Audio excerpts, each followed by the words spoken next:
আপনার বয়স কত আনুমানিক? 24 বছর, 24-25 বছর।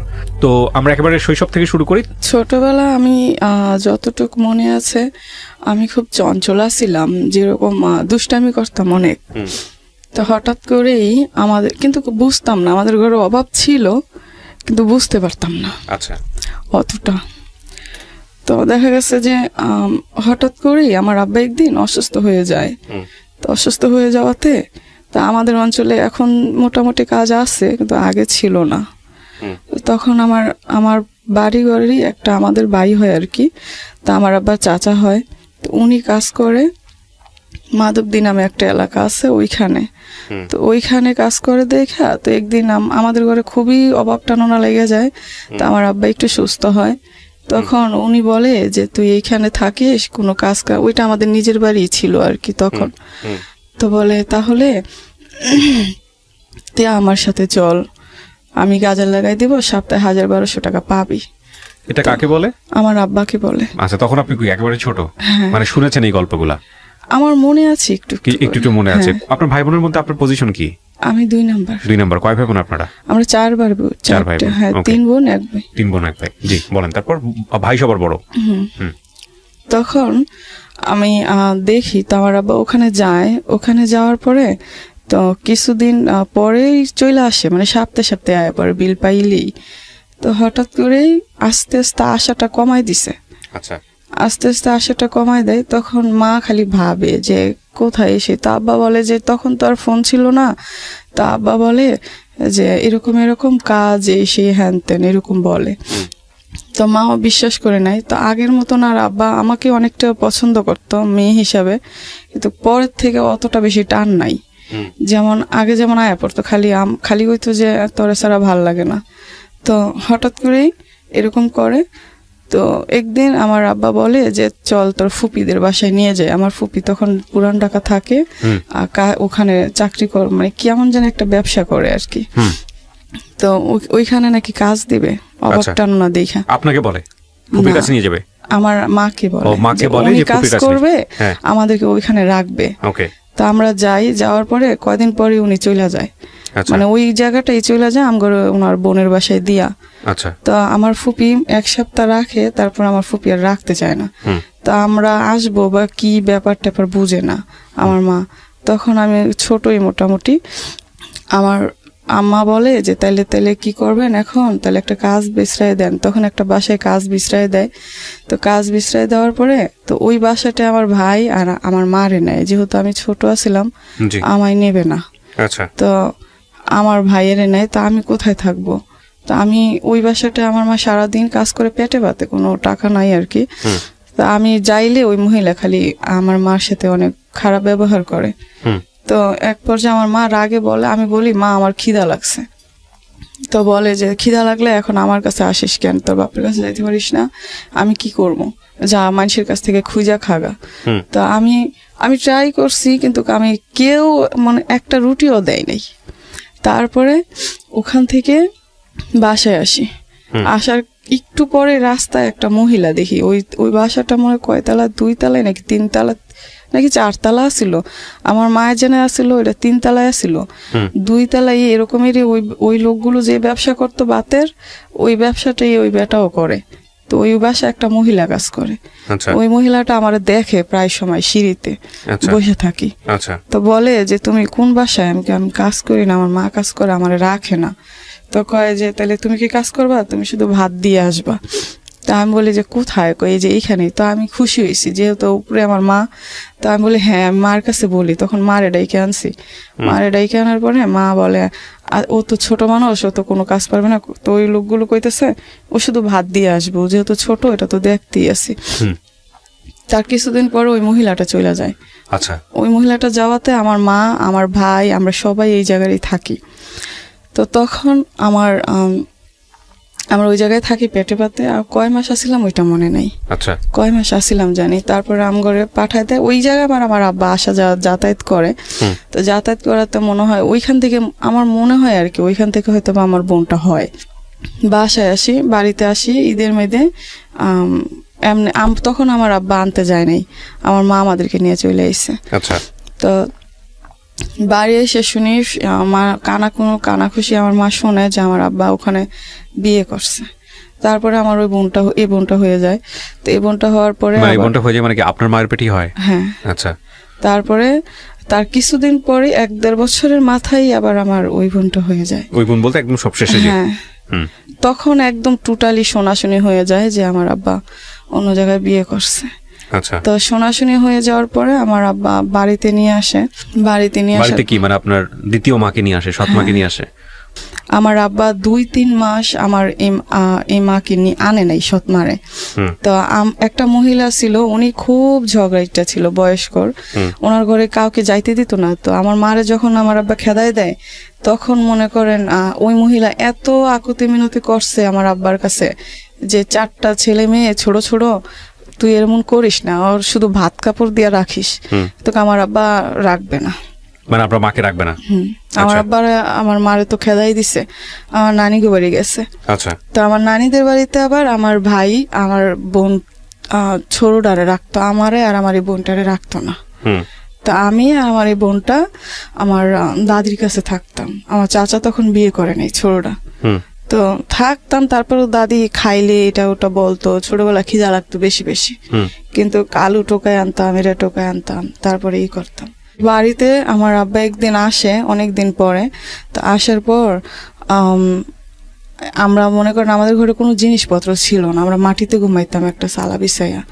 তো আমার মা বলে বাড়িতে ডাম আসছে। তো ডাম আসাতেই আমার মা ভাবতেছে যে একটা ডাম কিন্তু ছোট যে চালটা রাখে আর কি, একটা ডাম তেলে রাখি, যেহেতু আব্বা বাসায় গেছে সেই জন্য আর কি, যে টাকা তেলে আব্বাই দিব।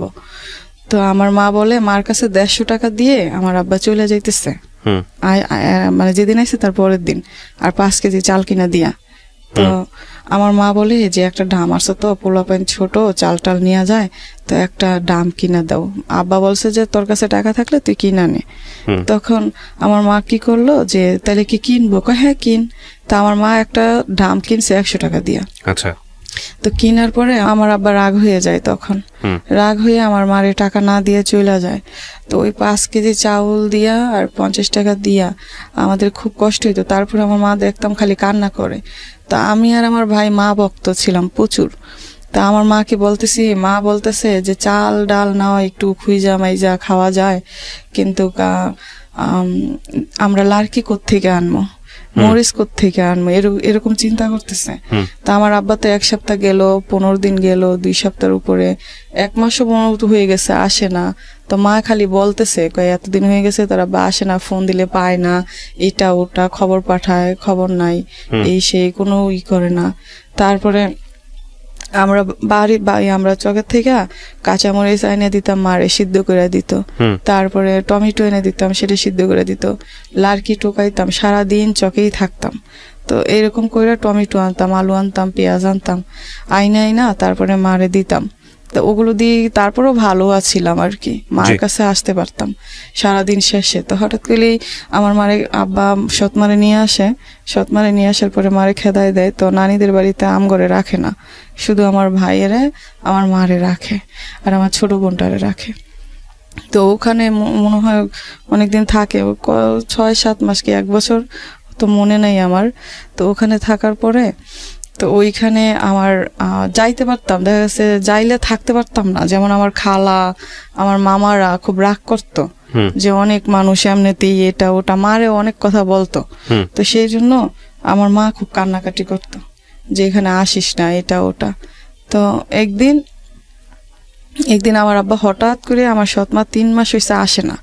তো 3 মাস হয়েছে আসে না, সবাই খুশি হয়েছে বাড়িঘরের মানুষও, যে তাইলে মনে হয় এগো কপালটা একটু শান্তি হইব। তো মনে হয় ওটা ইচ্ছা করে মনে হয় আসে না। তো আমার আব্বা আমাদের কাছে বলে যে চল তোর মারে নিয়ে আসি গা। তা আমরাও খুব খুশি হই যে যাক অনেকদিন পরে মারে একটু পামু। তারপরে আমার নানার কাছে যায়, নানা বলে যে তাইলে তোমার ওই বউ কি করবা, ওইটারে ডিভোর্স দিয়ে দেবো। তো নানা বলে যে তাইলে তুমি ডিভোর্স দিয়ে দিলে তো ডিভোর্স পেপার পাঠাও, তারপরে আমার মায়েরে দেই। কয় না আগে দেন, তারপরে ডিভোর্স পেপার পাঠাচ্ছি।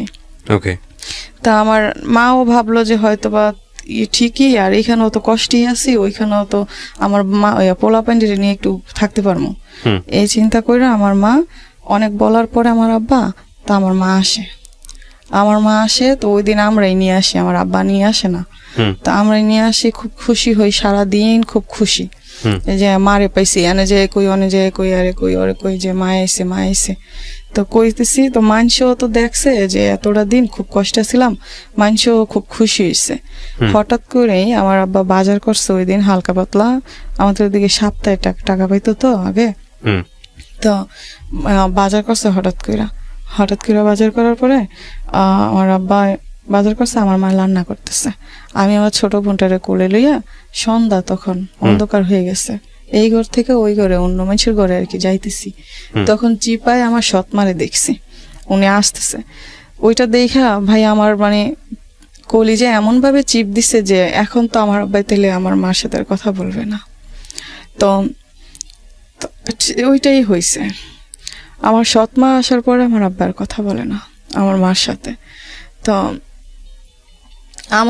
আমাদের নিজস্ব কোনো ঘর ছিল না, ওইটা আমার ছোট চাচার ঘর ছিল আর আমার মেজো কাকার ঘর ছিল। তো হঠাৎ করে আমার যখন ওই সৎ মা আসে, তখন আমার আব্বা ওনার সাথেই কথা বলে, ওনার সাথেই খাচ্ছে, ওনার সাথেই উঠতেছে বসতেছে। তা রাত হয়েছে, রাতে খাওয়া দাওয়া শেষে আমার মা তখনও বলতেছে যে আমি তোদেরকে নিয়ে থাকতে চাই, যাতে আমি খাইতে পারলেই চলে, তখন নিয়ে কয়টা তাইলেই হয়, একটু বড় হলে তোরা কাজ কাম করেই চলতে পারবি। তখন বয়স কত আপনার? জানি না, আনুমানিক। তো স্কুলে যান ওই সময়টাতে? না, স্কুলে যান না। আচ্ছা, বল। তারপরে দেখা গেছে রাতের বেলা আমার আম্মা বলে যে তুমি তাহলে এই ঘরে থাকো, আমি আমার মেজো চাচা, আবার আমার মেজো চাচার শ্বশুর বাড়ি থাকতো ওনার বউদেরকে নিয়ে। তো বাড়িতে ওনার ঘর ছিল, আর আমার ছোট চাচা তখন বিয়ে করে নাই, অন্য জায়গায় কাজ করে, বাড়িতে কম আসতো আর কি। তো ওই ঘরে আমরা থাকতাম। তো আমার আব্বার জায়গা আসিল, বিক্রি করে দিছে। তারপরে আমার আব্বা বলে তুই এই ঘরেই থাকবি, তুই কোথাও যাইতে পারবি না, আমরা কি করি না করি তুই দেখবি। তা আমার মা বলে যে আপনারা যেটুকু সেটাই করেন, আমি আমার ছেলে মেয়ে নিয়ে ওই ঘরে থাকি, আমি কটা খাইতে পারলেই চলে। কিন্তু আমার আব্বা ওটা রাজি না, ওটা মানতে রাজি না। মানে সে ডিভোর্স দিয়ে দিবে, বাড়ি থেকে বের করে দিবে, কোনটা না কোনো কথাই বলে না, কিন্তু আমার আব্বা কি করে না করে সেটা আমার মা দেখবে। আচ্ছা, মানে নতুন বউ নিয়ে এসে? হ্যাঁ, নতুন বউ তখন আপনাদের বাড়িতে? হ্যাঁ। আচ্ছা, তারপর ওটা দেখবে, কিন্তু আমার মা বলতেছে যে আমাদের সাথে ঘুমাবে, কিন্তু আমার আব্বা বলতেছে যে না তুই এখানেই থাক। তো আমরা ঘুমাইছি আমার দাদির সাথে, আমার মেজো চাচার ঘরে। আর আমার আব্বা আমার মাও বলতেছে আমার দাদির সাথেই আমাদের সাথে আমার মা ঘুমাবে, কিন্তু আমার আব্বা বলতেছে না আমরা এখানে শুবো, তুই এখানে শুবি। তো আমার মা ওই দিন ছিল, ওই দিন তো আসছে মনে হয় 10টা-11টার দিক, ওই দিন ছিল। ওই দিন থাকার পরের দিন আমার আম্মা সৎমা উইঠা চলে যায়। তা আবার বাজারে আমঘরে পাঠাইছে যে তোর ভাত খাবি, এখন কি করতে খাবি, খালি ভাত, তোর আব্বা যখন বাজার করে তখন খাইস। তা আমরা বলছি আচ্ছা ঠিক আছে। তো সকালবেলা মারে দেখছি নামাজ পড়ছে, তারপরে আমঘরে কইতেছে যে মসজিদে যাইতে। তো হঠাৎ করে আমরা কই মা আজকে না কালকা যাবো। তো আচ্ছা ঠিক আছে। তো আমার ভাই আমার 2 বোন নিয়ে চলে গেছে খেলতে, আর আমায় বলছে তোর আব্বার কাছে যা, কি বাজার সদাই করবে একটু দেখ, কি বাজার টাজার করে কিনা। তা আমি আব্বার কাছে গেছি, আয়সা দেখি যে আমার মা মাথার কোনো গুরুন্ডি দিয়ে পড়ে গেছে। তো একটা মাইয়া ভাতের মান নিত আর কি, ওনাদের গরুরে খাওয়াইতে, উনি বিছান করে দিছে। তো মা শুইছে। তো আমি এসে দেখি আমার মা শুয়ে আছে। আমি বলি মা তোমার কি হয়েছে? আমার তো মানে একটু শরীরটা ভালো না, তো এখন তোদের তো মনে হয় খিদা লাগবে, কি যে করি রান্না। তা আমি বলতেছি যে কেমনে রান্না করে তুমি আমারে বলো, আমি রান্না করি। কয় যে তুই পারতি না, তুই হাতটা পুড়ে ফেলাবি। তা আমি বলি না আমি হাত পুড়বো না, তুমি দেখাই দাও, তুমি বইলা দাও তাইলেই হবে। তো দেখাইতে যাওয়ার পরে তো আমগো বাড়ি ঘরের একটা ফুপি, তো ও যার মাধ্যমে আমার আব্বাই কাছে গেছে আর কি, হ্যাঁ ভাগ্নি। তো হ্যাঁ আমি বলতেছি আমাদের ফুপি হয় ওই লোকটা। তো আমি বলি যে আপনি না আমাদের চুলাটা একটু এদিকে দিবেন, আমি রান্না করবো। তো হ্যাঁ আলগায় এদিকে দেয়, মানে মাটির চুলা আর কি আলগা। তো দেয়, তা আমি মা আমার বইলে দিতেছে যে এমনে এমনে এমনে এমনে। তো হঠাৎ করে ভাত বলকাইসা পড়ছে। তো আমার মা বলতেছে টয়লেটে যাবে, তো এমনিতেই আমার দাদি আইছে, দাদি বই জানি গেছে আর কি, তো দাদি আইছে, এর ভিতরে কিন্তু আমার ভাই যে আমার বন্ধুকে নিয়ে খেলতে গেছে আর বাড়ি আসে নাই। তো তো আমি আমার মা বলতেছে টয়লেটে যাবে, তো আমাদের টয়লেটটা আসিল আমাদের এই ঘরটা, আর ওই পাশে আমার আবার চাচার ঘর আসিল ওই ঘরের পিছন দিয়ে। তো আমার দাদিরে বলছি যে দাদি এমন এমন মা নাকি টয়লেটে যাব, তখন ওই যে মেয়েটারে কইছি যে এদিকে চুলাটা দিতে, ওই চুলাটাই দেয়, ওই চুলাটা ওই মেয়েটারও কইছি যে তৈরা নেওয়ার কথা, তো নিয়ে যায়। তো ওই কোনায় যাওয়ার পরে আমার মা বলতেছে টয়লেটে যাবে না, তো বদনাটা হয়েছে আরেকজনের। তো আমার মা আর আমার মাকে উনি আর আমার দাদি ধরে নিতেছে, আমায় বলতেছে আমার দাদি যে বদনাটা রাইখা আয়, তো আমি রাখতে গেছি। তো আমার মা যে আমাদের ঘরের ইটা ছিল আবার একটু উঁচা, তো আমার মা ভালো করে ধরতে পারে নাই, পইরা গেছে, পইরা গিয়ে এই 2 হাত ভাতে পইরা গেছে, গরম ভাতে। তো আমি পানি দিতে গেছি, আমার দাদি না করছে, পানি দিস না। তো মার হাত একদম হয়ে গেছে, সুইলা গেছে, সুইলা যাওয়াতে আমার আব্বার কাছে দৌড়াই গেছি যে আব্বা মার হাত পুড়ে গেছে, এরকম এরকম, তো ওষুধ তো লাগবে। তো আব্বা বলা আমি কোনো ওষুধ টষুধ নিতে পারবো না, তোর মা ঢং করতেছে, তোর মা ভ্যাং ধরছে, এরকম এরকম, তোর মা এরকম এরই করে এসে, এখন আমার বউ হয়েছে না এটা ওটা। তা আমি 10-15 মিনিটের মতন আমি ওখানে দাঁড়ায় আসছিলাম যে আব্বা ডাক্তার ডাক্তার। তার পর্যায়ে বলে যে যাবি নাকি জন্মের দেওয়া দেবো। তা আমি দৌড়াইয়া আমার মেজো চাচা শ্বশুর বাড়ি থাকে না, ওনার উদ্দেশ্যে গেছি। আচ্ছা, ওনার উদ্দেশ্যে দৌড় দিতে যেতে উনি দেখি যে উনিও বাড়িতে আসতেছে, তখন সকাল আর কি।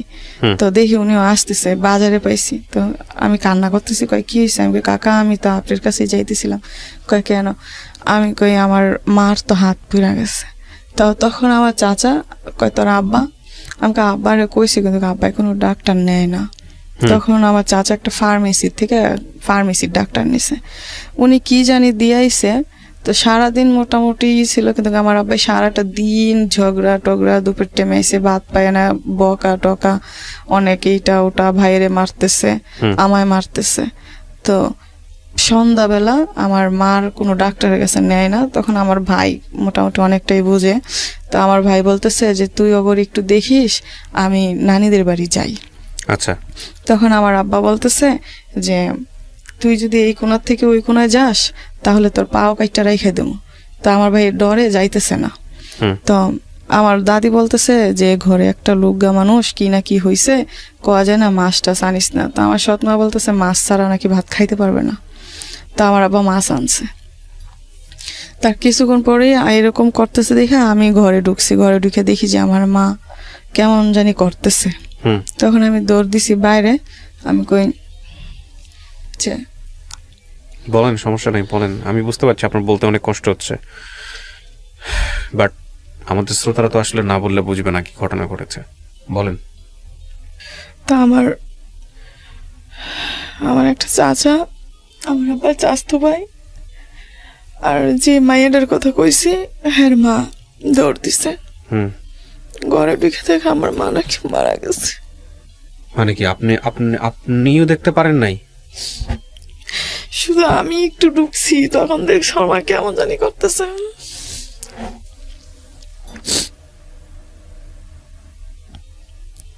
এই পোড়া থেকেই শুরু হয়ে গেল এরকম? কোথায় পড়েছিল? একদিনই, ওই দিনই সব হয়েছে। কোথায় পড়েছিল? হাতে পড়েছিল? মানে হয়তো অন্য কোনো একটা ঘটনা ঘটেছে, হার্ট অ্যাটাক করেছে বা ইয়ে হয়েছে। আগে কোনো রোগ ছিল না? আপনার চোখের সামনে মারা গেছে? মাথা গরুনি দিয়া পড়ে গেছিল প্রথম সকালে। আচ্ছা,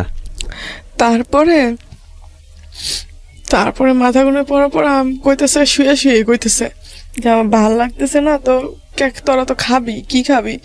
তো সেই জন্য আমি বলছি যে তুমি বলো আমি রান্না করি। কইতেছে তুই রান্না করতে পারবি না? হ্যাঁ তুমি দেখাই দিবা, মানে শুয়েই দেখাই দিতেছে। তো এটা ঘর, এটা দরজা, এখানেই আমি লার্কি চুলা দিয়ে বসাইছি। ওই মায়ের কইছি চুলাটা ঘরের বরাবর দিছে। তো যখন উনি টয়লেটে যাবে কইছে, তো টয়লেটে আর যায় না। সেটা আমি জানি, ঘটনা আমি শুনেছি। তো মৃত্যুর সময়টাতে মানে আপনি ছিলেন না, পাশে থাকতে পারেন নাই, সারাদিনই আসছিলাম, মানে কিন্তু ওই যাওয়া সময়টাতে আপনি আসা। না, কার কাছ থেকে শুনলেন?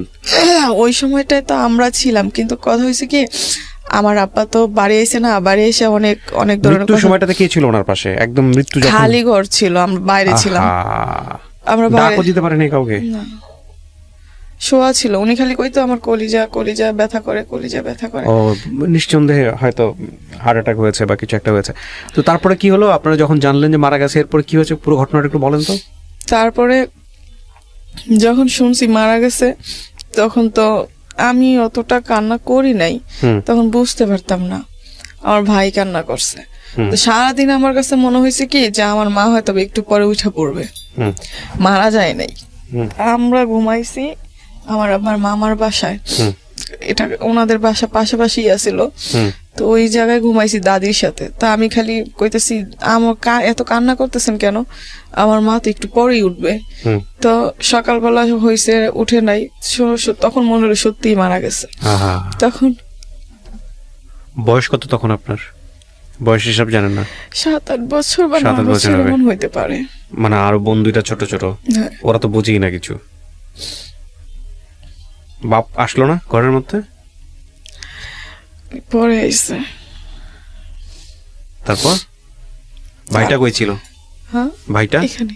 ওইখানেই ছিল? ওই যে ভাই কিছু বলছে- বলতো না বাপকে? ভাই আমার থেকে 3.5 বছরের বড়। ওকে, 10-12 বছর বয়স। তারপর কিছু বলতে পারে না, কারণ আব্বা কি ছিল মারতো আর কি, তাই। তারপরে মাটি দিয়ে দিছে, মাটি দেওয়ার পরে আমরা বাসায় ছিলাম ওই দিন। তার পরের দিন আমার নানিদের বাড়ি নেওয়া যায়, তারপরে ওখান থেকে আবার আমাদেরকে এখানে দেওয়া যায়, আমার নানিরা রাখে না। তো থাকি, এই সৎ মায়ের ঘরে? হ্যাঁ থাকি। থাকার পরে আমার আর বোন যদি বলে যে পায়খানা করবে, প্রসাব করবে, আমার সৎ মাটা আসলে বলা যাবে না। আমার বোনকে শুধু শুধু চিমটাইতো।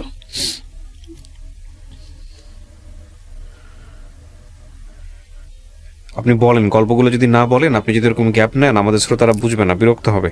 আপনি পুরো ঘটনাটা একটু বলেন। আমি জানি আপনার বুঝতে বলতে অনেক কষ্ট হচ্ছে, কিন্তু আপনি একটু বলেন। যেহেতু রেডিও এটা দেখতে পাচ্ছে না, সো ওনারা হয়তো বা কনফিউজ হয়ে যাবেন যে এত গ্যাপ কেন।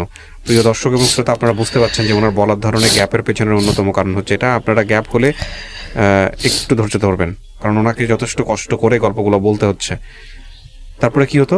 তো সেইখানে দেখা গেছে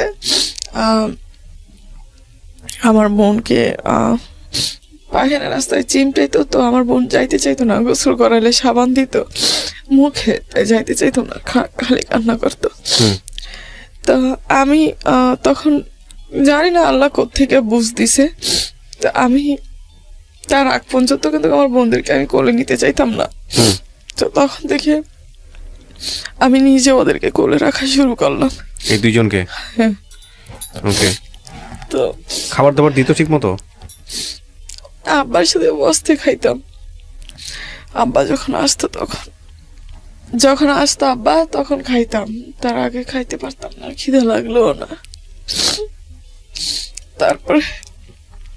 তারপরে একদিন আমার ভাইকে মারে আমার আব্বা। মারার পর আমার ভাই যায় বের হয়ে চলে যায় নানিদের বাড়ি। আচ্ছা, আমার ভাইকে জায়গা দেয়, কিন্তু আমাদেরকে জায়গা দেয় না। আপনাদেরকে দেয় না? বোনদেরকে দেয় না কেন? না, বিয়ে শাদী দেওয়া লাগবে, টাকা কোত্থেকে আনবে, হুম খাওয়ান লাগবে, তারপর বিয়ে দিতে হবে, হুম এই জন্য কাজ কাম করতে পারবো না, এটা ওটা। হুম আমার ভাই তখন গিয়ে ওখানে কাজে লেগে গেছে। আমার ভাইকে ভালো করে রাখে, এরা আমাদেরকে রাখে না। তা আমরা আমার আব্বার কাছে থাকতে কিন্তু এদিক দিয়ে মারা, ঝগড়া, মারতেছে, একটু দেরি হইলে একটু দোকানে পাঠাইছে, একটা কিছু আনলে মারতেছে। হুম তারপরে শুধু এটা করতেছে। ওই দুইটারে মারতো না আমার আব্বা, হুম আমায় মারতো। দোকানে পাঠাইছে, যদি 2 মিনিট লেট হইতো তাহলে মারতো। আর ওই সময়টা কেন জানি খেলার নেশা ছিল প্রচন্ড। হুম। যদি দেখতাম কেউ খেলতেছে, ওইখানে দাঁড়ায় থাকতাম। আচ্ছা। তা বাড়ি আসলে মার খাইতাম। তারপর একদিন এক পর্যায়ে দেখা গেছে আমাদের আমার চাচারও যাওয়া জায়গাটা বিক্রি করে দেয়। হুম তো বিক্রি করে দেওয়ার পরে আমার চাচারা তখন আমার চাচা তখন বিদেশে যাওয়ার জন্য বিক্রি করে দেয়। হুম তো আমার চাচা বিদেশে চলে যায়। তো আমরা ওই আমাদের বাড়ির পাশেই একটা জায়গা, ওখানে ভাড়া দেওয়া লাগে নাই, হুম। ওইখানে আমার আব্বা কাজ করতো আর ওইখানে থাকতো। হুম তো ওইখানে থাকি, তো মানুষের করে দুইটা বোনকে নিয়ে বসে থাকি সময়। তো কিছুদিন পরে শুনি যে রান্না করতে হবে, এটা ওটা, তো রান্না বান্না করি। রান্না বান্না করার পরে যার বাসায় মানে আমার আব্বা থাকে, হুম। ওনার এই 12টা নাকি 14টা কল আসছিল, হাতে কাপড় তৈরি করতে আর কি, হুম ওইগুলো। তো ওগুলো আবার হানা বোয়া নেওয়া লাগে, ওগুলো হানা বোয়া কয়। তা আমার আব্বা বলে যে আমাদেরকে খাওয়াইতে পারবে না, পড়াইতে পারবে না, এটা না ওটা না।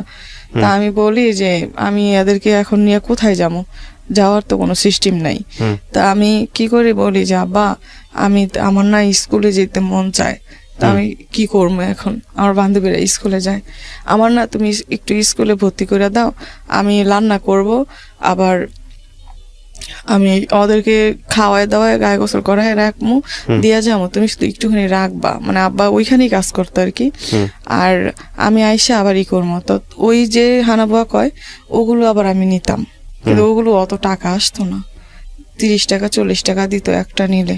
হুম। তো দিন দেখা যাচ্ছে 2-3টা নেওয়া যেত, তার বেশি নেওয়া যেত না। আচ্ছা তো ওই টাকায় নাকি আমার আব্বার হয় না। হুম তো একদিন দেখা গেছে আমার আব্বা এমন অবস্থা করছে, 1 মাসও হয় না স্কুলে গেছি। হুম। কয় এই সবাই ডাইকে আনছে, কয় এই কি এর স্কুলে যায়, এখন স্কুলে যায় নাকি, নাম লিখতে পারে না, কিছু না, এটা ওইটা। তারপরে স্কুলে যাওয়া বন্ধ করে দিছি। তো এই দিক দিয়ে আমার বোন দুইটা একটু বড় হইতেছে। আচ্ছা আর আমার আব্বা এই তারপরে বাড়ির পাশেই কাজ করতাম একটা বাসায়, হুম ওইখানে কাজ করে ওইখানে আবার 1000 টাকা করে মাসে দিত। তো ওই টাকাটা আমার আব্বাই নিয়ে আইতো, হুম নিয়ে আসতো। তারপরও আমার আব্বাই 2 দিন পরে পরে ঝগড়া করতো, বাড়ি এসে একদিনও করতে পারতাম না, একবেলা খাইতে পারতাম না, বসতে পারতাম না। তা আমার বন্ধুকে মনে করেন রাত্রেবেলা সারাদিন এটা কই না, আর বন্ধুটা খালি কান্না করে, আপু তুই যাইস না, আপু তুই যাইস না। তো আমি না গেলেও হয় না, আর গেলেও এই জায়গায় বইয়া থাকলেও হয় না। হুম। তো এক পর্যায়ে আমার আব্বা চলে যায়। ওকে প্রিয় শ্রোতা, ছোট আচ্ছা আমি রাখা শুরু করি, তো আমি আস্তে আস্তে রাখি, আস্তে আস্তে ওরা বড় হইতেছে, আমি মানুষের বাসায় কাজ করতেছি, এই কাজ করতেছি, ওই কাজ করতেছি, ওদেরকে তারপরে নিজে না খাইয়া খাওয়াইতেছি। এইভাবে কাপড়ের একটা জিনিস চাইলে অনেক চেষ্টা করতাম দেওয়ার লেগা, হয়তোবা এখন চাইলে এখন দিতে পারতাম না, হয়তোবা অনেকদিন পরে দিতে পারতাম, তারপর চেষ্টা করতাম। আবার বেশি দামি হলে দিতেও পারতাম না। তো এমনিতে দেখা গেছে আমার ভাই বিয়ে করে ফেলে, আমার ভাইও খোঁজ খবর নেয় না। তারপর আমার আস্তে আস্তে যখন ওদেরকে একটু পড়াশোনা করাই, তো দেখা গেছে স্কুলে ভর্তি করে দেই। স্কুলে ভর্তি করে দেওয়ার পরে আমার বন্ধুটা পরে, আমি কাজ করি, খায়, এরকমেরই থাকি, ভাড়া থাকি, যেন থাকলে মনে করেন মানুষের বাসায় থাকি। তো মানুষের বাসা দেখা গেছে ওরকম বাসায় ওদেরকে নিয়ে রাখতে পারি না। তো যতই বড় হইতেছে ততই টেনশন বাড়তেছে, যে এখন তো বড় হয়ে যেতেছে, এখন কি হবে। তো সেই মুহূর্তে আমার এই সাইডে কেন জানি ব্যথা করে, ডাইন সাইডে খালি চিকচিক করে, মানে ডান পাশে, হ্যাঁ এই এদিকে। ওকে হ্যাঁ, তো ব্যথা, পাঁজরের ডান পাশের দিকে, হ্যাঁ হ্যাঁ, তো ব্যথা করে। তা আমি আমার এমনি টানাটুনি, মানে দেখা গেছে আমি আজকে টাকা নিছি, আজকেই সব শেষ, আবার সামনের সপ্তাহে কি করবো এটার চিন্তাই শেষ। দেখা গেছে 1 টাকা চাইলে 1 টাকা দিতে পারি না। স্কুলে ওদেরকে পড়াইছি অনেক কষ্ট কইরা, এই জনের থেকে কইয়া, ওই জনের থেকে কইয়া, এমনে। তারপরেও ইচ্ছা আছে যে অনেক পড়ানোর, কিন্তু জানি আর মনে হয় না আর হবে। তা সেই ক্ষেত্রে দেখা গেছে কি আমার ডান সাইডে ব্যথা করে। তো ব্যথা করে কেন, তো আমি অনেক টাকা পয়সা জোগাইয়া ধার কর্জ কইরা মানুষের কাছ থেকে খুঁজা মাইয়া লইয়া তারপরে করছি, এই সরকারি ডাক্তারের কাছে গেছি। আচ্ছা, সরকারি ডাক্তারের কাছে যাওয়ার পরে ঢাকা মেডিকেলে আইছি। তো অত বুঝি না তখন ঢাকা মেডিকেলের এত ইটি। তো উনি দেখে পরীক্ষা দিছে। তো আমার একটা পরীক্ষা দিছে, ওই পরীক্ষা করার পরেই আমার ধরা পড়ছে যে একটুখানি বেশি ধরা পড়ে। কি জিনিস এটা? ওভারিতে সিস্ট নাকি, ওভারিতে সিস্ট, হ্যাঁ। আমি কোনোদিন নাম শুনি নাই, তো আমি এটা অতটা বুঝতে পারি নাই। কইছে ওষুধ খালি সাইরে যাবো, তো ওষুধ দিছে অনেক টাকার। আচ্ছা, তো ওই সময়টা টাকা ছিল। কত সালের ঘটনা এটা? এটা আমার 20 সালের ঘটনা। 2020 সাল, এই তো কিছুদিন আগের ঘটনা, হ্যাঁ। তো আমি আমি দেখা যাচ্ছে তারপরে আমি ওষুধ খাই না, তারপর 2-3 মাস চলে যায়।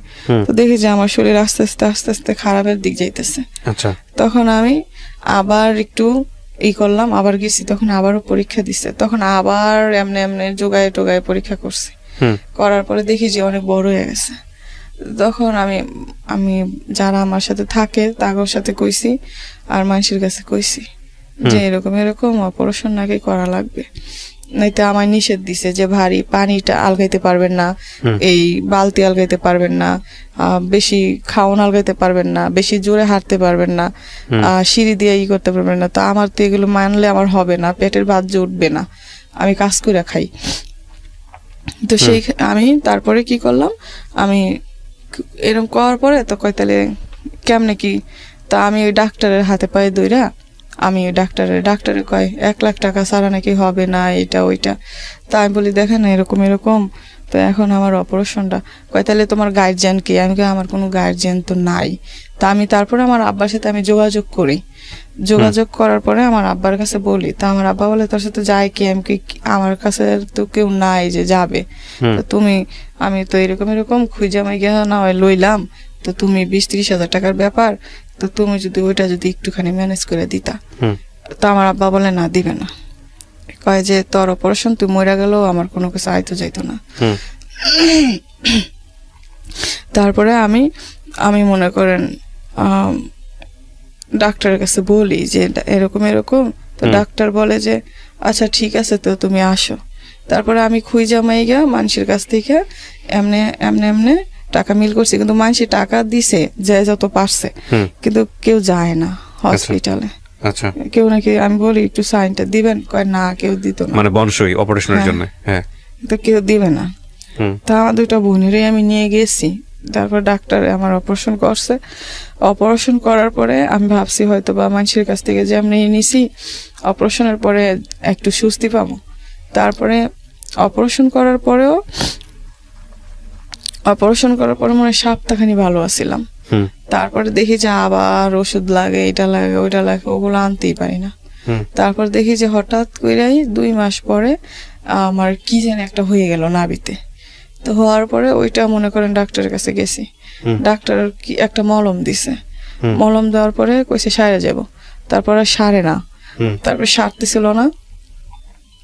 তারপর আমি আবার ডাক্তারের কইছি, আমাকে ফোন দিয়া যে ডাক্তার এমন এটা তো সারতেছে না, কই সারবে। তারপরে আবার গেছি, আবারও এই একটা মলম দিছে। তারপরে আমি ওই মেডিকেল থুইয়া, তারপর ওই ডাক্তার থুইয়া আমি গেছি মাউতাল ডাক্তারের কাছে। তো আমি ওইটা নিয়ে ভাইয়া বকছি প্রায় মনে হয় আমি অপারেশন করছি 6 মাস হয়েছে, 6 মাসের ভিতরে আমি 6 মাসই বকছি, তার আগেও বকছি 1 বছর। তো এইভাবে বকতে আমি তারপরে ওইটা যাই সারছে, এখন আবার আমার ডান সাইড দিয়ে চিকচিক করে। তো আমার ঘরে আমি যে মনে করেন আমি আমার বন্ধুদেরকে যে খাওয়ান দেব, নাকি আমার বন্ধুদেরকে কি আমি কাপড় দেব, নাকি আমার বন্ধুদেরকে আমি করবো, নাকি আমি ওষুধ খাবো, আমি এটা বুঝতেই পারতেছিলাম না। তা আমি তারপরে আমার আব্বার সাথে যোগাযোগ করার চেষ্টা করছি যে অন্তত আমার 2টা বোনকে নিয়ে রাখলেও যাতে একটু ভালো থাকতে পারে, কিন্তু আমার আব্বা রাখবে না। আচ্ছা। তো আমার ভাই রাখতে চাইলে আমার ভাবি রাখবে না। তো সেই জন্য দেখা গেছে আমার 2টা বোন আমাকে ছাড়া তারপর থাকতেও চায় না। তো আমার বোনকে আমি 1 সপ্তাহ হয়েছে কাজে লাগাইছি, 4-5 দিন হবে, 1 সপ্তাহ হবে না, কাজে লাগাইছি। আমার বোন খালি এসে বলে আপু আমি নাইট করতে পারি না, আপু আমি নাইট করতে পারি না, আপু আমি কাজ করতে পারি না। তো আমার যদি শরীরটা একটু ভালো থাকতো তাইলে দেখা গেছে আমি হয়তো এই যে আমি আবার কিছুদিন আগে একটা পরীক্ষা করছি, ওখানেও আমার সমস্যাটা দেখা দিছে, সমস্যার সমাধান হয় নাই, কি জানি একটা। ওটার ওষুধ দিছে সরকারি ডাক্তার দেখাইছি, ওষুধ দিছে 1500 টাকার। তো এগুলো আমি খাওয়ার কোনো ক্ষমতা নাই। আমার 2টা বোনেরা দেখা গেছে দেখার কেউ নাই। আমার শুধু একটাই টেনশন যে ওরা বড় হয়ে গেছে, আমি মরলেও হয়তো বা শান্তি পাইতাম যদি আমার 2টা বোনের আমি একটা ব্যবস্থা করে যেতে পারতাম, কিন্তু আমার ওই ক্ষমতা নাই যে আমি আমার বোন কে বিয়ে করবে, কেউ করবে না, যে মা নাই, বাপ নাই, তারপরে ভাই নাই, আর আমার দেখে তো আর কেউ নিবে না, বাড়ি নাই, ঘর নাই, কেউ নিবে না।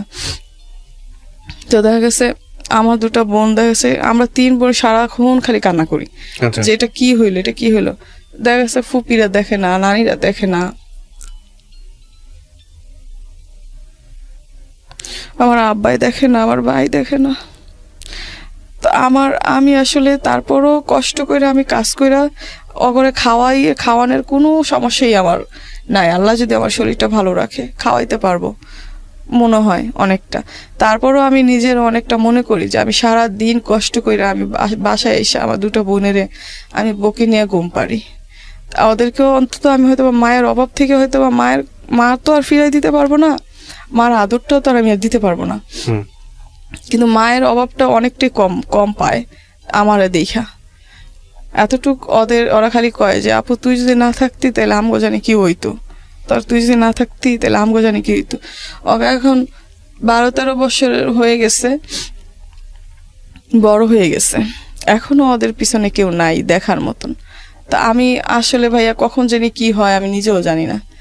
তো আমি ভাইয়া অনেক কথা আছে আসলে। বলেন, আপনি বলেন, সমস্যা নাই। আমাদেরও অনেক প্রশ্ন আছে, আমি জানি এই প্রশ্নগুলো আমি করব। আপনার এই সবচেয়ে ছোট বোনটা, সেই ছোট বোনটাকে আপনি কাজে দিয়েছেন, আমরা যখন অনুষ্ঠানটা শুরু করছিলাম কাজে দিয়েছেন তো মাত্র কয়েকদিন যাবো। হ্যাঁ, বেশি দিন না। আর মাঝখানে যে আছে তাকে আপনি সাথে করে নিয়ে আসছেন আমাদের অফিসে। আপনার বিয়ে শাদী হয় নাই? না। হওয়ার কোনো চেষ্টা হয়েছিল কখনো? হওয়ার চেষ্টা হয়নি, কারণ কে করবে, আর আমিও চাই নেই। আমার একজন কইছিল যে হ্যাঁ আমগো পাড়ারই আমার বাড়িঘরের ভাই হয়, তো আবার বলছিল যে তুই এত কষ্ট করিস, তুই আমার সাথে বিয়ে বসবি, যদি বসিস তাহলে তোরে আমি পছন্দ করি, তুই যদি বিয়ে করিস তাহলে ভালো থাকবি, তোর বোনদেরকে তুই দেখতে দেখতে তোর বয়স বেড়ে যাবে, এটা ওটা। তাই আমি বলছি যে আমি শোন, আমি যদি এখন আমি না থাকলে আমার বন্ধুটার কি হবে, আর আমার একটু সুখের জন্য আমার বন্ধুটারে ফালাই যাবো না, আমি চাইতাম না, আমার বিয়ের দরকার নেই, না হলে না হবে, কোনোদিন তো বিয়ে হবে না, কোনোদিন হয় না দেখা যে আমি আমার বন্ধুটা ফালাই দিয়ে যাবো। একজন মা কি কোনোদিন একটা সন্তানের কি খাওয়াবে কি খাওয়াবে না সেই আশায় পালে, সেই আশায় তো পালে না। তা আমি কি আমার বোনদেরকে কি সেই আশায় পালমো? এটা কোনো কথা হয়েছে? আমি বিয়ে বসার আমার কোনো দরকার নেই। আমি হয়তোবা কোনো একদিন আমি যদি যাই তাহলে আমার দুটো বোন দেখা গেছে রাস্তায় রাস্তায় থাকা লাগবে, মেয়ে মানুষ, রাস্তাঘাট ভালো না, কেমন হয়। আপনার বাবা যাকে বিয়ে করেছেন ওখানে বাচ্চা কাচ্চা আছে ওনার? না, কোনো বাচ্চা কাচ্চা নাই, তারপরও আপনাদের দিকে দেখে না? ওনার নাকি কি সমস্যা এখন বলে, কিন্তু আমার আব্বাই বেশি। অদ্ভুত এক জীবন গল্প। ওনার কাছে নাকি টাকা নাই, ওনার বাড়ি নেই, উনি কি করবে? আমি দোয়া করি আল্লাহ ওনার অভাব দূর করে দিক, এটা নিয়ে কিছু বলার নাই, বাট আমি মন থেকে দোয়া করি আপনার জন্য। কেন গল্পটা বললেন আজকে রেডিওর লাখ লাখ শ্রোতাদের সামনে? আমি চাই যে ভাইয়া এমন কপাল যাতে আর কারো না হয়। আমি এখন হয়তো ঠিক করে অনেক মানুষের কাছে আমি বলতে পারি নাই, তো ভাইয়া অনেক কষ্ট, এমন দিন এমন রাত। আমি হসপিটালে গেছি, হসপিটালে যাওয়ার পরে মানুষে ডাক্তার দেখে বলতেছে আল্লাহ কি। তো আমি বলছি যে কি করব, দেখেন আমার আব্বা তো নাই, আমার অপারেশন না করে দিলে আমার দুটো বোন নিয়ে তো আমি একেবারেই চলতে পারতাম না। তখন উনি কইরা দিছে, তো করে দেওয়ার পরে ওই হসপিটাল কিন্তু কেউ আসিল না, আমার দুটো বোন আসিল। আমার দুটো বোন এই করোনার ভিতরে ওরা থাইকে অপারেশন করছে। তারপরও আমার আব্বার কাছে আমি বলছি, আমার হসপিটালে ভাই কেউ যায় নাই। আমি আমার ফুপিরে বলছি যায় নাই, আমি আমার চাস্তো ভাইরে বলছি যায় নাই, আমি আমার খালারে বলছি যায় নাই, কেউ যায় নাই। আমি আসার পরেও আমার এখন অব্দি কেউ দেখতে আসে নাই। যার কেউ নেই তার আল্লাহ আছে, টেনশনের কোনো কারণ নাই, প্রথম কথা হচ্ছে এটা। আর আপনার ভবিষ্যৎ তো আপনার দুইটা বোন, আমি বুঝতে পারি আপনি তাদেরকে অনেক ভালোবাসেন এবং কষ্টটা নিজের চোখে দেখছেন বলে যেভাবেই হোক না তাদেরকে আপনি মানুষ করে স্টাবলিশ করে নিজের পায়ে দাঁড় করায় যাবেন, এটা আপনার চিন্তা ভাবনা। আমিও দোয়া করি, আমি বিশ্বাস করি, আমি খুব বিলিভার, আমি একজন মানুষ, খুব ভালো যে প্র্যাকটিস করতে পারি তা না, বাট আমি বিশ্বাস করি জীবন যতটা জটিল আল্লাহর সাহায্য ততটা বেশি। সুতরাং আপনার এই অনুষ্ঠান শুনে লক্ষ লক্ষ মানুষ আপনার জন্য দোয়া করবে আমি জানি, এবং নিশ্চয়ই আল্লাহ আপনার ভাগ্যে পরিবর্তন নিয়ে আসবে বলে আমি বিশ্বাস করি। যদি পজিটিভলি কোনো কিছু হয়, বিয়ে শাদীর ব্যাপারে বলেন, বা কেউ যদি রাজি হয় আপনার এই গল্পটা শুনে আপনাকে বিয়ে করার জন্য, সেক্ষেত্রে আপনি কি করবেন? আমার দুটো বোন, আমি ওদের শান্তি চাই। প্রিয় দর্শক এবং শ্রোতা, এটা একটা অসাধারণ গল্প, এবং এই গল্পের বাকি পার্টটুকু বাকি থাকলো এই কারণে যে এই ভদ্রমহিলা সারা জীবন জুড়েই হয়তো কষ্ট করে যাবেন ওর দুটো বোনের জন্য। এই দুটো বোন যেন এই বড় বোনটাকে মায়ের মতো সম্মান করে, সেটাই আমরা প্রত্যাশা করব। আল্লাহ ওর জন্য নিশ্চয়ই ভালো কিছু রেখেছেন। এইরকম একটা পজিটিভ চিন্তা করেই আমরা আমাদের অনুষ্ঠানটা শেষ করি। আমাদের সামাজিকতার জায়গাটা থেকে আমার জি বলেন বলেন। আমি আসলে আমার জীবন নিয়ে ভাবি না। আমি আমার মার একটু দেখছি তো, একটু ডাকছি। আমার বন্ধুটা আমার জিজ্ঞাসা করে যে আপু মা কেমন ছিল, একটা ছবি বানাই আমার মায়ের। আমি দেখাইতে পারি না, আমি বলতেও পারি না যে এরকম ছিল ওরকম ছিল। আমার ছোট বোনটা আমার মায়ের থেকে বেশি দিনের বুকের দুধ খাইতে পারে নাই। আমার কাছে যখন বলে আমার খুব খারাপ লাগে। যে আমি মনে করি যে আমি কষ্ট করলে, আমি তো মা দেখছি, মা ডাকছি, মার আদর পাইছি, আমার দুটো বোন পাই নাই। আমি ফালাই দিলে আমার বোন কই থাকবে, এই চিন্তা করে আমি সারা জীবন কাটাই দিতে পারবো, কিন্তু আমার দুটো বোনের অশান্তি আমার আর ভালো লাগে না। আপনার এই বোনদের প্রতি আপনার যে ভালোবাসাটা সেটা থাকুক, আমি অন্তর থেকে দোয়া করি। আমি আপনার নামটা যেন কি বলতেছিলেন? আসমা। আসমা, আমার সত্যি সত্যি আমি যদি মানে অন্তর থেকে চাইতাম যে আপনার এই গল্পটা পুরোটা ভিডিও আকারে ফেসবুক ইউটিউবে আসুক, কিন্তু আমাদের সামাজিকতা যে জায়গাটায় দাঁড়িয়ে আছে সেই জায়গাটা থেকে আমি সাহসটা পেলাম না একটা কারণে। আমি চাইলেই আপনার আপনার সাথে যোগাযোগ করার জন্য আমি একটা ব্যবস্থা করে দিতে পারি আজকের অনুষ্ঠানের মাধ্যমে, কিন্তু আমি সেটা করব না। কেন করব না জানেন? কারণটা হচ্ছে এখানে যতটা ভালো মানুষ আছে ততটাই খারাপ মানুষ আছে। আপনারা 3টা মেয়ে, আপনাদের সাথে এই অনুষ্ঠানের মাধ্যমে কোনো মানে কেউ একজন যোগাযোগ করে আপনাদের ভালোর জায়গায় ক্ষতি করে ফেললো, সেটা আমার সারাটা জীবন কষ্টের বিষয় হবে। যেহেতু আপনার অভিভাবক বলতে আসলে কেউই নাই, একমাত্র আল্লাহ ছাড়া আপনার আসলে আপনার মাথার উপর হাত রাখার মতো কেউ নাই। সুতরাং আপনার মতন যতক্ষণ কথা বলেছি আমি 1 ঘন্টা 1.5 ঘন্টায়, এই 1 ঘন্টা 1.5 ঘন্টায় আমি কথা বলে শুধু এতটুকুই বুঝতে পেরেছি আপনি অত্যন্ত নরম স্বভাবের একটা মানুষ, একেবারে দিন এনে দিন খাওয়া একটা মানুষ। অদ্ভুত রকমের একটা গল্প এই গল্পটা। এবং ওর যদি কোনো ধরনের আপনাদের মধ্যে থেকে কেউ যোগাযোগ করে ওর যদি কোনো ক্ষতি করে বা ওর বন্ধুর যদি কোনো ক্ষতি করে, সেটা নিঃসন্দেহে সারাটা জীবন জুড়েই আমি কষ্ট পাবো। আমি সেই জায়গাটা থেকে আমি আপনার সঙ্গে পাবলিকলি যোগাযোগ করার সমস্ত রাস্তা এখানে গোপন রাখতেছি। আমি এটা চাই না। তবে আপনার গল্পটা আমি কেন প্রচার করলাম সেই জায়গাটা যদি আপনি আমাকে প্রশ্নটা করেন, তাহলে আমি গল্পটা প্রচার করেছি শুধু একটা কারণে, সেটা হলো এই গল্পটা শুনে অনেক মানুষ যারা কষ্টে আছে, যারা দুঃখে আছে, তারা তাদের নিজের কষ্টটা ভুলে যাবে, যে তাদের থেকেও অনেক বেশি কষ্টে থাকে মানুষ। আর আরেকটা বিষয় সেটা হলো যে বোন কতটা রহমত হতে পারে, বোন কতটা করতে পারে তার নিজের 2 বোনের জন্য। আপনার বড় ভাইয়ের কি সামর্থ্য নাই আপনাদের পাশে দাঁড়ানোর? না, আমার ভাইও ভাড়া থাকে, কিন্তু আমার ভাবি ভালো না। কিন্তু না থাকুক, কিন্তু অভিভাবক হিসেবে তো পাশে থাকতে পারে। না। একটা প্রবলেম হলে তো পাশে থাকতে পারে, কিছু না কিছু হলে তো পাশে থাকতে পারে। আমি ভাইয়া মরলে মাটির তলে যাবো, আমার ভাইয়ের কোনো টান নেই আমাদের প্রতি। প্রিয় দর্শক এবং শ্রোতা, শেষ করছি আজকের এই জীবন গল্পটা। আপনারা সবাই